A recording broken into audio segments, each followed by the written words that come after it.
Clip number 845۔ اس clip میں سورہ انبیاء کی آیت نمبر 10 سے 13 تک کی تلاوت، ترجمہ اور تفسیر قرآن صراط الجنان آپ سماعت فرمائیں گے۔ بسم اللہ الرحمن الرحیم۔ ترجمہ، اللہ کے نام سے شروع جو نہایت مہربان رحمت والا ہے۔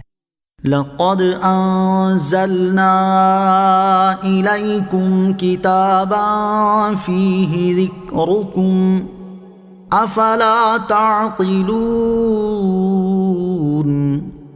ترجمہ، بے شک ہم نے تمہاری طرف ایک کتاب نازل فرمائی جس میں تمہارا چرچا ہے، تو کیا تمہیں عقل نہیں؟ لقد انزلنا الیکم کتابا، بے شک ہم نے تمہاری طرف ایک کتاب نازل فرمائی۔ ارشاد فرمایا کہ اے قریش کے گروہ، ہم نے تمہاری طرف ایک عظیم الشان کتاب نازل فرمائی جس میں تمہارا شرف اور تمہاری عزت ہے، کیونکہ وہ تمہاری زبان اور تمہاری لغت کے مطابق ہے، تو تم اس کتاب سے کیسے منہ پھیر سکتے ہو؟ حالانکہ غیرت اور عقل کا تقاضا یہ ہے کہ تم اس کتاب کی اور اس نبی کی تعظیم کرو جو اسے لے کر آئے ہیں، اور اس پر سب سے پہلے ایمان لانے والے ہو جاؤ۔ کیا تم جاہل ہو اور تمہیں عقل نہیں کہ ایمان لا کر اس عزت و کرامت اور سعادت کو حاصل کرو؟ اس آیت میں مذکور لفظ فیہ ذکرکم کے مفسرین نے اور معنی بھی بیان کیے ہیں، جیسے ایک معنی یہ ہے کہ اس میں تمہارے لیے نصیحت ہے، اور ایک معنی یہ ہے کہ اس میں تمہارے دینی اور دنیاوی امور اور حاجات کا بیان ہے۔ قرآن مجید کی تعلیمات سے منہ پھیرنے کا انجام۔ اس آیت سے معلوم ہوا کہ قرآن کریم پر ایمان لانا اور اس کے احکامات و تعلیمات پر عمل کرنا عزت و شہرت کا باعث ہے، اور تاریخ اس بات پر گواہ ہے جب تک مسلمانوں نے قرآن مجید کے دامن کو مضبوطی سے تھامے رکھا اور اس کی ہدایات و احکامات پر کامل طریقے سے عمل کیا، تب تک وہ شہرت و ناموری اور عزت و کرامت کی بلندیوں پر فائز رہے، اور ہر میدان میں کفار پر غلبہ و نصرت اور کامیابی حاصل کرتے رہے۔ اور جب سے مسلمان قرآن عظیم کی تعلیمات پر عمل سے دور ہونا شروع ہوئے، تب سے ان کی عزت، شہرت، ناموری اور دبدبہ ختم ہونا شروع ہو گیا، اور رفتہ رفتہ کفار مسلمانوں پر غالب ہونا شروع ہو گئے۔ اور اب مسلمانوں کا حال یہ ہو گیا ہے کہ جہاں بن پڑا وہاں کفار مسلمانوں کی سرزمین پر قابض ہیں،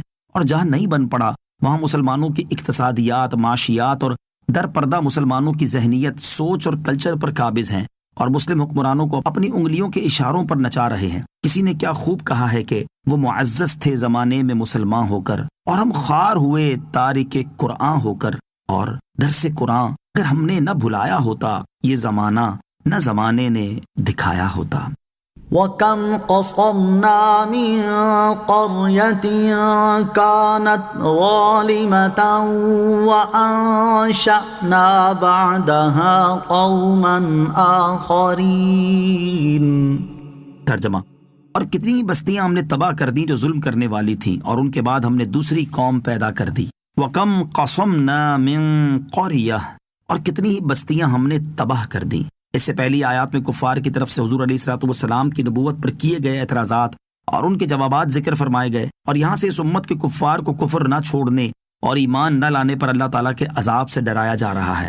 گویا کہ اللہ تعالیٰ نے ارشاد فرمایا، اے کافروں، تم اپنے مال و دولت کی وسعت سے دھوکہ نہ کھاؤ، اور اپنے اموال و اولاد پر غرور نہ کرو، کیونکہ ہم نے بہت سی بستیوں کے کفار کو تباہ و برباد کر دیا، اور ان کے بعد ہم نے دوسری قوم پیدا کر دی، اور جو کچھ ان کافروں کے ساتھ ہوا وہ تمہارے ساتھ بھی ہو سکتا ہے۔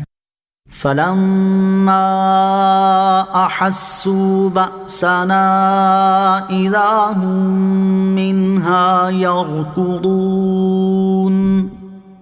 لَا تَرْكُضُوا وَارْجِعُوا إِلَىٰ مَا أُتْرِفْتُمْ فِيهِ وَمَسَاكِنِكُمْ لَعَلَّكُمْ تُسْأَلُونَ۔ ترجمہ، تو جب انہوں نے ہمارا عذاب پایا تو اچانک وہ اس سے بھاگنے لگے۔ بھاگو نہیں، اور ان آسائشوں کی طرف لوٹ آؤ جو تمہیں دی گئی تھیں، اور اپنے مکانوں کی طرف لوٹ آؤ، شاید تم سے سوال کیا جائے۔ فَلَمَّا أَحَسُّوا بَأْسَنَا، تو جب انہوں نے ہمارا عذاب پایا۔ اس آیت اور اس کے بعد والی آیت کا خلاصہ یہ ہے کہ جب ان ظالموں نے اللہ تعالیٰ کا عذاب پایا تو اچانک وہ اس سے بھاگنے لگے۔ اس پر فرشتے کے ذریعے ان سے کہا گیا کہ تم بھاگو نہیں، اور ان آسائشوں کی طرف لوٹ آؤ جو تمہیں دی گئی تھی، اور اپنے ان مکانوں کی طرف لوٹ آؤ جن پر تم فخر کیا کرتے تھے، شاید لوگوں کی عادت کے مطابق تم سے تمہاری دنیا کے بارے میں سوال کیا جائے۔ بعض مفسرین فرماتے ہیں کہ ان آیات میں یمن کی سرزمین میں موجود ایک بستی میں رہنے والے لوگوں کا حال بیان ہوا ہے۔ اس بستی کا نام حصور یا حضور ہے۔ وہاں کے رہنے والے عرب تھے، انہوں نے اپنے نبی علیہ الصلوۃ والسلام کی تکذیب کی اور انہیں شہید کر دیا، تو اللہ تعالیٰ نے ان پر بخت نصر کو مسلط کر دیا۔ اس نے ان کے بعض لوگوں کو قتل کیا اور بعض کو گرفتار کر لیا۔ اس کا یہ عمل جاری رہا تو وہ لوگ بستی چھوڑ کر بھاگے۔ اس پر فرشتوں نے طنز کے طور پر ان سے کہا تم بھاگو نہیں اور ان آسائشوں کی طرف لوٹ آؤ جو تمہیں دی گئی تھی، اور اپنے مکانوں کی طرف لوٹ آؤ۔ شاید تم سے سوال کیا جائے کہ تم پر کیا گزری اور تمہارے مال و دولت کا کیا ہوا، تو تم دریافت کرنے والے کو اپنے علم اور مشاہدے سے جواب